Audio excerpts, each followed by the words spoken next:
August 29 UPSC civil service എക്സാമിന് relevant ആയിട്ടുള്ള കുറച്ച് ടോപ്പിക്കുകളാണ് നമ്മൾ ഡിസ്കസ് ചെയ്യാൻ വേണ്ടി പോകുന്നതായിട്ടുള്ളത്. അതിൽ ആദ്യത്തേത് ജാമ്യം നൽകുന്നതുമായി ബന്ധപ്പെട്ടുള്ള സുപ്രീം കോടതി ഒബ്സർവേഷൻ ആണ്.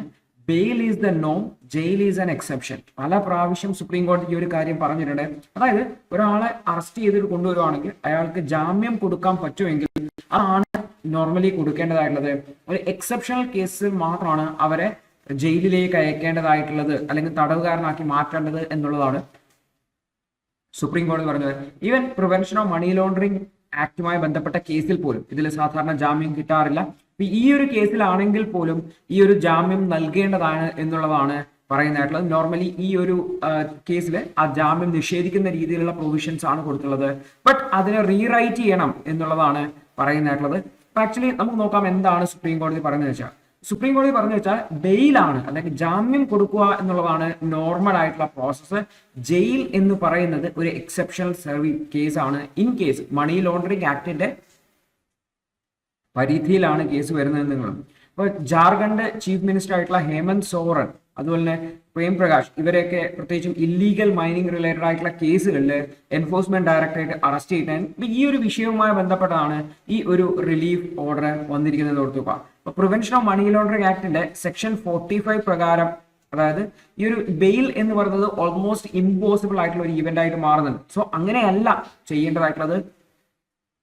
ബെയിൽ എന്ന് പറയുന്നത് ഒരു റൂളാണ്, അതായത് അതൊരു റൈറ്റ് അല്ല. ഓർത്തു വെക്കേണ്ട കാര്യം, ബെയിൽ ഒരു റൈറ്റ് അല്ല എന്നുള്ളത് വ്യക്തമായിട്ട് ഓർത്തു വെക്കണം. റൈറ്റ് അല്ല, അവകാശമല്ല, ബട്ട് അതൊരു റൂളാണ്. നോർമലി ഒരാളെ കോടതിയുടെ മുന്നിൽ അറസ്റ്റ് ചെയ്ത് ഹാജരാക്കുമ്പോൾ അയാൾക്ക് ബെയിൽ, കാരണം വിചാരണ നടക്കുന്നത്, വിചാരണ നടന്ന് കോടതി അയാൾ കുറ്റക്കാരാണെന്ന് കണ്ടെത്തിയെങ്കിൽ മാത്രമേ അയാൾ കുറ്റക്കാരനാവുള്ളൂ. സോ അതുവരെയുള്ള കാലഘട്ടത്തിൽ അയാളെ ജയിലിൽ അടച്ചു വെക്കണം എന്നുള്ളത് നോർമലി ജയിലിൽ അടച്ചു വെക്കേണ്ട ആവശ്യമില്ല. ബട്ട് എക്സെപ്ഷണൽ സർക്കംസ്റ്റൻസസിൽ മാത്രം ബെയിലിൽ അടച്ചു വെക്കണം. ആക്ച്വലി രണ്ട് കണ്ടീഷൻസ് കൃത്യമായിട്ട് പരിശോധിക്കണം എന്നാണ് പറയുന്നത്. സെക്ഷൻ 45 ഈ രണ്ട് കണ്ടീഷൻസ് സാറ്റിസ്ഫൈ ചെയ്യുകയാണെങ്കിൽ ബെയിൽ നൽകാമെന്നുള്ളതാണ്. ഒന്ന്, അതായത് റീസണബിൾ ഗ്രൗണ്ടുകളിൽ നമുക്ക് ആ ഒരു കേസിന്റെ കാര്യങ്ങളും സ്വഭാവവും ഒക്കെ പരിഗണിച്ചുകൊണ്ട് ആ ഒരു കോടതിക്ക് മനസ്സിലാവണം പ്രൈമ ഫേസിയ ഇദ്ദേഹം ഇന്നസെന്റ് ആണ് എന്ന് തോന്നുവാണെങ്കിൽ അദ്ദേഹത്തിന് ജാമ്യം നൽകാം. രണ്ടാമത്തത്, അദ്ദേഹം ജാമ്യത്തിൽ പോകുന്ന സമയത്ത് മറ്റൊരു ക്രൈമും ചെയ്യാൻ സാധ്യതയില്ല എന്നുണ്ടെങ്കിൽ അദ്ദേഹത്തിന് ജാമ്യം കൊടുക്കാം.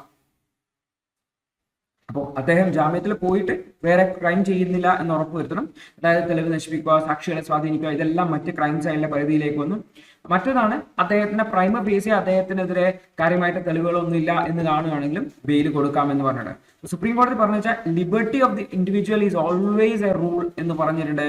അതേസമയത്ത് ഡിപ്രിവേഷൻ എന്ന് പറയുന്നത് ഒരു എക്സെപ്ഷൻ ആണ്. ഒരാളുടെ സ്വാതന്ത്ര്യം എന്ന് പറയുന്നതാണ് നോർമൽ റൂള്. അയാളെ തടഞ്ഞു വെക്കുക അല്ലെങ്കിൽ അയാളെ ജയിലിൽ അടക്കുക എന്ന് പറയുന്നത് ഒരു എക്സെപ്ഷണൽ സിറ്റുവേഷൻ ആണ് എന്നുള്ളതാണ്. ഇപ്പൊ ഡിപ്രിവേഷൻ ചെയ്യണം എന്നുണ്ടെങ്കിൽ, ഒരാളെ തടഞ്ഞു വെക്കണം എന്നുണ്ടെങ്കിൽ അത് പ്രൊസീജിയർ എസ്റ്റാബ്ലിഷ്ഡ് ബൈ ലോ പ്രകാരം മാത്രമേ പറ്റുള്ളൂ. അതായത് with a reasonable and valid procedure മാത്രമേ പറ്റുള്ളൂ. അതായത് നോർമൽ നമ്മുടെ കോടതിയിലുള്ള പ്രൊസീജിയേഴ്സ് ഒക്കെ ട്രയലൊക്കെ കഴിഞ്ഞതിന് ശേഷം മാത്രമേ ഇത്തരത്തിൽ ഡിപ്രിവേഷൻ പറ്റുള്ളൂ. അല്ലാതെ ഒരാള് ഇന്ന കേസിന്റെ പരിധിയിൽ വരുന്നു എന്ന വിഷയം കൊണ്ട് മാത്രം ജാമ്യം നിഷേധിക്കാൻ പറ്റില്ല എന്നാണ് സുപ്രീം കോടതി പറഞ്ഞിരിക്കുന്നതും കൂടി ഓർത്തു വെക്കണതിന്. അപ്പോൾ പ്രിവെൻഷൻ ഓഫ് മണി ലോണ്ടറിംഗ് ആക്ടുമായി ബന്ധപ്പെട്ട് നമുക്കറിയാം ഒരുപാട് അരവിന്ദ് കെജ്രിവാൾ അതുപോലെ ഒരുപാട് ആൾക്കാരെ അറസ്റ്റ് ചെയ്ത് ദീർഘകാലം ജയിലിൽ വെച്ചിട്ടുണ്ടായിരുന്നു. കാരണം ബെയിൽ കിട്ടാൻ അതിൽ ബുദ്ധിമുട്ടാണ് എന്നുള്ളതാണ്. അപ്പൊ ഈ ഒരു വിഷയത്തിലാണ് സുപ്രീം കോടതി ഇപ്പോൾ ഇടപെട്ടിട്ട് അതിനെ ക്ലാരിഫൈ ചെയ്തിട്ടുള്ളതും കൂടി ഓർത്തു വയ്ക്കേണ്ടതായിട്ട് ഉണ്ട്. അടുത്തൊരു വാർത്ത, ഇപ്പോ റഷ്യയും ഉക്രൈനും തമ്മിലുള്ള യുദ്ധത്തില് ഇന്ത്യയുടെ പ്രധാനമന്ത്രി രണ്ട് രാജ്യങ്ങളും വിസിറ്റ് ചെയ്ത് അതിനൊരു സമാധാനത്തിന്റെ രീതിയിലേക്ക് കൊണ്ടുവരാൻ വേണ്ടി ശ്രമിച്ചു. അതുപോലെ തന്നെ US പ്രസിഡന്റുമായിട്ടും ഈ ഒരു ടെലിഫോൺ സംഭാഷണം നടത്തുകയൊക്കെ ചെയ്തു. വ്ളാദിമിർ പുടിനുമായിട്ടൊക്കെ സംഭാഷണം നടത്തുകയും ചെയ്തു. അപ്പൊ ഈ ഒരു വിഷയവുമായി ബന്ധപ്പെട്ട് ലോക സമാധാനം കൊണ്ടുവരുന്നതിന് നമ്മുടെ രാജ്യത്തിന്റെ റോൾ എന്താണ്, ഒരു ഗ്ലോബൽ ലീഡർ എന്ന രീതിയിൽ നമ്മുടെ രാജ്യത്തിന്റെ പ്രാധാന്യം എന്താണ് എന്നുള്ളതാണ് ഈ ഒരു എഡിറ്റോറിയൽ പരിശോധിക്കുന്നതായിട്ടുള്ളത്. അതായത് ആദ്യം റഷ്യയിലേക്ക് സന്ദർശിച്ചു, അതിനുശേഷം ഉക്രൈൻ സന്ദർശിച്ചു. അതിനുശേഷം മോഡി വന്നിട്ട് അദ്ദേഹം രണ്ട് പ്രധാനപ്പെട്ട രാജ്യങ്ങളായിട്ടുള്ള US പ്രസിഡന്റുമായിട്ടും ബൈഡനുമായിട്ടും റഷ്യൻ പ്രസിഡന്റുമായിട്ടുള്ള പുടിനുമായിട്ടും സംസാരിക്കുകയും ഈ ഒരു കോൺഫ്ലിക്റ്റിനെ അഡ്രസ് ചെയ്യുന്നതിന് വേണ്ടിയുള്ള ഒരു മീഡിയേറ്റർ ആയിട്ടുള്ള രീതിയിലേക്ക് നമ്മുടെ രാജ്യം മാറുകയും ചെയ്തു എന്നാണ് പറയുന്നതായിട്ടുള്ളത്. അതായത് മോദി ഗ്ലോബൽ ലീഡേഴ്സിനെ യുണൈറ്റഡ് നേഷൻസിൽ മീറ്റ് ചെയ്യും. അതുപോലെ റഷ്യയിലെ ബ്രിക്സ് സമ്മിറ്റുകൾ അറ്റൻഡ് ചെയ്യുകയും ചെയ്യും. അപ്പോൾ ഈ ഒരു വിഷയത്തിൽ ഇന്ത്യ കാര്യമായിട്ട് ഇൻവോൾവ് ചെയ്യുന്നു, ഈ ഒരു വിഷയം പരിഹരിക്കും എന്നുള്ള ഒരു സ്പെക്കുലേഷൻ, വാർത്തകൾ, ഊഹാപോഹം നടക്കുന്നുണ്ട്. സോ അതിനെ സാധൂകരിക്കുന്ന രീതിയിലുള്ള സ്റ്റെപ്പുകളാണ് നമ്മുടെ രാജ്യത്തിന്റെ ഭാഗത്ത് നിന്ന് വരുന്നതെന്നാണ് എഡിറ്റോറിയലിൽ പറയുന്നുള്ളത്. അപ്പം ഇന്ത്യ നോർമലി ന്യൂട്രൽ ആയിട്ടാണ് നിന്നത്. നോർമലി ഇതുവരെ ആ ഒരു പീസ് എഫേർട്സ് നിന്നും മാറി നിൽക്കുന്ന ഒരു സാഹചര്യമാണ് നമുക്ക് കാണുന്നത്. എന്നാൽ ഇതിന്റെ ഒരു പ്രധാനപ്പെട്ട കാരണം എന്ന് പറഞ്ഞാൽ റഷ്യയുമായി ബന്ധപ്പെട്ടുള്ള ആ ഒരു ഹിസ്റ്റോറിക്കൽ ടൈസ് തന്നെയാണ്. അതായത് ഇന്ത്യയും റഷ്യയും തമ്മിൽ വളരെ അടുത്തുള്ള വളരെ ഡിഫൻസ് പാർട്ണർഷിപ്പ് ഉള്ളതാണ്. അപ്പോൾ ആക്ച്വലി ഇന്ത്യ ഈ പ്രശ്നത്തിൽ ഇടപെടുമ്പോൾ അത് റഷ്യക്ക് എഗെയിൻസ്റ്റ് ആവാതിരിക്കാൻ വേണ്ടിയിട്ട് ഇന്ത്യ പരമാവധി ശ്രമിച്ചിട്ടുണ്ട്. അപ്പൊ ഇപ്പോ നമ്മൾ നോക്കിക്കഴിഞ്ഞാൽ ഇന്ത്യ ഇന്ന് ഇപ്പൊ വളരെ ക്ലിയർ ആയിട്ടുള്ള ഒരു അൺബയാസ്ഡ് ആയിട്ടുള്ള സ്റ്റാൻസിൽ നിൽക്കുന്നത് നമുക്ക് കാണാൻ വേണ്ടിയിട്ടും, അതേ സമയത്ത് ലോക സമാധാനം കൊണ്ടുവരുന്നതിന്, യുദ്ധം അവസാനിപ്പിക്കുന്നതിന് വേണ്ടിയിട്ടുള്ള മീഡിയേഷൻ എഫേർട്ടുകളും എടുക്കുന്നതായിട്ട് നമുക്ക് കാണാൻ വേണ്ടി പറ്റുന്നതാണ്. ആക്ച്വലി ഒരുപാട് സക്സസ്ഫുൾ ആയിട്ടുള്ള എഫേർട്ടുകൾ ഈ ഒരു വിഷയവുമായി ബന്ധപ്പെട്ട് നേരത്തെ ഉണ്ടായിട്ടുണ്ട്. പ്രത്യേകിച്ച് ബ്ലാക്ക് സീ ഗ്രെയിൻ ഇനീഷ്യേറ്റീവ് എന്ന് പറഞ്ഞുകൊണ്ട് ഈ ഒരു ഉക്രൈനിൽ നിന്നും മറ്റുമൊക്കെ ഗ്രെയിൻസ്, അതായത് ഗോതമ്പും മറ്റുമൊക്കെ കടത്തുന്നതിന് വേണ്ടിയിട്ട്, ഷിപ്പിലൂടെ, ചരക്ക് കപ്പലിലൂടെ കടത്തുന്നതിന് വേണ്ടിയിട്ട് ഈ ഒരു ബ്ലാക്ക് സീ ഗ്രെയിൻ ഇനീഷ്യേറ്റീവ്, തുർക്കിയുടെ ഒക്കെ ഇനീഷ്യേറ്റീവില് റഷ്യയും ഉക്രൈനും തമ്മിൽ സൈൻ ചെയ്തിട്ടുണ്ടായിരുന്നു. അതുപോലെ IAEA ഇന്റർനാഷണൽ അറ്റോമിക് എനർജി ഏജൻസിയുടെ എഫേർട്ടുകളുണ്ട്. പ്രത്യേകിച്ച് ന്യൂക്ലിയർ സേഫ്റ്റിയുമായി ബന്ധപ്പെട്ട്, സാപ്പോറിഷ്യ പവർ പ്ലാന്റുമായി ബന്ധപ്പെട്ട്, അതുപോലെ ഈ ഒരു റഷ്യയും ഉക്രൈനും ഒക്കെ പ്രിസണേഴ്സിനെ പരസ്പരം എക്സ്ചേഞ്ച് ചെയ്യുന്ന രീതിയിലുള്ള സ്റ്റെപ്പുകളും നടക്കുന്നുണ്ട്. സോ അതിന്റെ ഇടയിലാണ് ഇന്ത്യയും ഈ ഒരു മീഡിയേഷൻ എഫേർട്ടുകളായിരുന്നു. അപ്പൊ ഇന്ത്യ ഇതേപോലെ ഓസ്ട്രേലിയയിൽ 1950-കളിൽ ഇന്ത്യ ഇതേപോലെ മീഡിയേഷൻ അപ്രോച്ചുകൾ ചെയ്തിട്ടുണ്ടായിരുന്നു അവിടെ ഇഷ്യൂ ഉണ്ടായിരുന്ന സമയത്ത്. സോ ആക്ച്വലി ഈ യുദ്ധം നിലവിൽ ഇപ്പോഴും കണ്ടിന്യൂ ചെയ്തുകൊണ്ടിരിക്കുകയാണ്. ഉക്രൈൻ റഷ്യയും ആക്രമിച്ചുകൊണ്ടേയിരിക്കുകയാണ്. അപ്പോൾ ഇവിടെ ഉക്രൈൻ ഡിമാൻഡ് ചെയ്യുന്ന റഷ്യ കംപ്ലീറ്റ് ആയിട്ട് വിഡ്രോ ചെയ്യണമെന്നാണ്. റഷ്യ പറയുന്നത് വെച്ചാൽ, അതായത് ഈ ഒരു നാറ്റോ പ്ലാനുകൾ ഉക്രൈൻ ഡ്രോപ്പ് ചെയ്യണം എന്നുള്ളതാണ് പറയുന്നത്. അതുപോലെ തന്നെ ഉക്രൈന്റെ ഫോഴ്സസിനെ എന്ത് ചെയ്യേണ്ടതായിട്ട്, പിൻവലിക്കേണ്ടതായിട്ടുണ്ട് എന്നുള്ളതും പറയുന്നുണ്ട് എന്ന് പറയുന്നു. അപ്പൊ രണ്ടുപേരുടെയും ഈ ഒരു കൺസേൺസ് അഡ്രസ് ചെയ്യുകയും ബാലൻസ് ചെയ്യുകയും ചെയ്യുകയാണെങ്കിൽ ഈ ഒരു പ്രശ്നം പരിഹരിക്കാവുന്നതേ ഉള്ളൂ എന്നുകൂടി ഓർത്തു വയ്ക്കേണ്ടതായിട്ട്, അതിനാണ് ഇന്ത്യയുടെ എഫേർട്ടുകൾ നടക്കുന്നതെന്നും കൂടി ഓർത്തു വെക്കാം. അടുത്തൊരു വാർത്ത എന്ന് വെച്ച് കഴിഞ്ഞാൽ, നമ്മൾ നേരത്തെ സുപ്രീം കോടതിയുടെ ജഡ്ജ്മെന്റ് പറഞ്ഞതുമായി ബന്ധപ്പെട്ട് വന്ന എഡിറ്റോറിയലാണ്.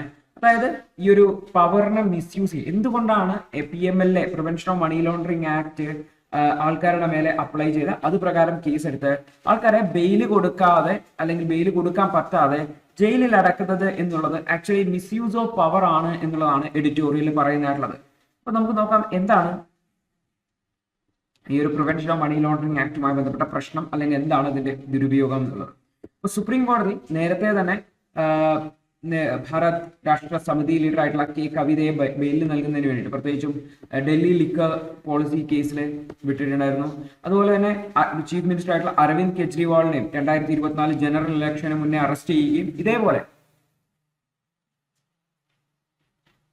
PMLA കേസിൽ തന്നെ അറസ്റ്റ് ചെയ്യുകയും അദ്ദേഹത്തെ പിന്നീട് ജാമ്യത്തിൽ വിടുകയും ചെയ്തതായിട്ട് നമുക്ക് കാണാൻ കഴിയും. ആക്ച്വലി ഇവിടെ ഒരു മിസ്യൂസ് ഓഫ് പവർ നടക്കുന്നുണ്ട് എന്നാണ് സുപ്രീം കോടതി മനസ്സിലാക്കുന്നത്, അല്ലെങ്കിൽ സുപ്രീം കോടതി പറയുന്നതായിട്ടുള്ളത്. അപ്പൊ K. കവിതക്ക് ജാമ്യം കൊടുക്കുന്ന സമയത്ത്, അതായത് ഇവിടെ ആ ഒരു ജുഡീഷ്യൽ പ്രോസസ്സിനെ ഉപയോഗിച്ചുകൊണ്ട്, അതായത് കോടതിയെ ഉപയോഗിച്ചുകൊണ്ട് പൊളിറ്റിക്കൽ ഓപ്പോണൻസിനെ ജയിലിൽ അടക്കാനുള്ള ഒരു ശ്രമം ഭരണ പാർട്ടികളുടെ ഭാഗത്ത് ഉണ്ടാവുന്നുണ്ട്, അല്ലെങ്കിൽ ഭരിക്കുന്ന ഗവൺമെന്റിന്റെ ഭാഗത്ത് ഉണ്ടാവുന്നുണ്ട് എന്നാണ് ഇവിടെ പറഞ്ഞിട്ടുള്ളത്. അപ്പോൾ കോടതി ഇവിടുത്തെ ഇൻവെസ്റ്റിഗേഷന്റെ ഫെയർനെസ്സിനെ തന്നെ ചാലഞ്ച് ചെയ്യപ്പെട്ടിട്ടുണ്ടായിരുന്നു. അതായത് ഇവിടെ അവരെ ജയിലിൽ അടക്കാൻ ആവശ്യമാണ്. ഇപ്പൊ prevention of money laundering act പ്രകാരം കേസ് എടുത്തു എന്നല്ലാതെ അവരെ ജയിലിൽ അടക്കുന്നതിന് അല്ലെങ്കിൽ അവർക്ക് ബെയിൽ നൽകുന്നതിന് തടസ്സമായിട്ടുള്ള ഒരു തെളിവുകളോ മറ്റൊന്നും തന്നെ അവിടെ ഉണ്ടായിരുന്നില്ല എന്നതാണ്. ഒരേ ഒരു കണ്ടീഷനാണ്, അത് prevention of money laundering act പ്രകാരം എടുത്ത കേസാണ്.